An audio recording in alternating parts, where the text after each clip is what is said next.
Hey folks, Matt from RTheImage.com. Got some great user feedback from Major Motion Pictures. That's their YouTube username. And this was in regards to the Sony RX100 Mark IV versus Canon G7X Mark II video that I did, the hands-on review. And I like to hear this feedback because it just underlines, a lot of this is user experiences. As I'd said, I thought on paper I would have liked the RX100 Mark IV better than the G7X Mark II. I didn't. But I'm very aware that there are lots of people that do prefer it to it. And Major Motion Pictures is saying, he says, wow, that's weird that you say the autofocus isn't that great. I have to respectfully disagree with you. I think the autofocus is excellent. It's far more superior than the A7S II and the A7R II as far as video autofocus goes. And that makes me say, wow, because those are the Sony flagships. It's so good that this was my main gimbal camera until the A6300 came out.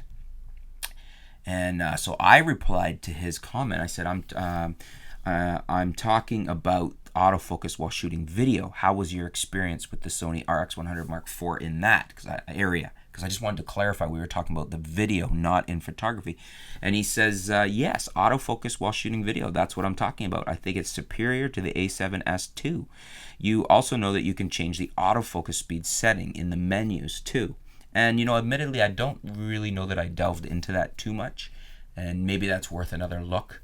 But I still, for myself, stand by the fact that from a non-technical review standpoint, just in my enjoyment of both cameras and that my overall liking of the menu systems and the camera itself, the Canon G7X Mark II is more of a camera for me than the Sony RX100 Mark IV was. And from my experiences shooting it, I just found it to be better for me and my shooting. But great feedback from Major Motion Pictures that his is opposite to my experience. He prefers the RX100 Mark IV. He thinks it has the best autofocus. Sounds like pretty much of almost any camera, other than he's saying maybe the A6300. So what do you guys think? Leave your comments below, feedback. Let's do you tend to be more of your experiences mirroring Major Motion Pictures in that the RX100 Mark IV is the ultimate small camera for you and you're very happy with the autofocus? Or are you more like myself who found the G7X Mark II was the camera for you and you just preferred it? Leave your comments below. Let us know which one you would go with and why, what your experience was. Thanks so much for your feedback, Major Motion Pictures, and we'll be back soon here at RTheImage.com.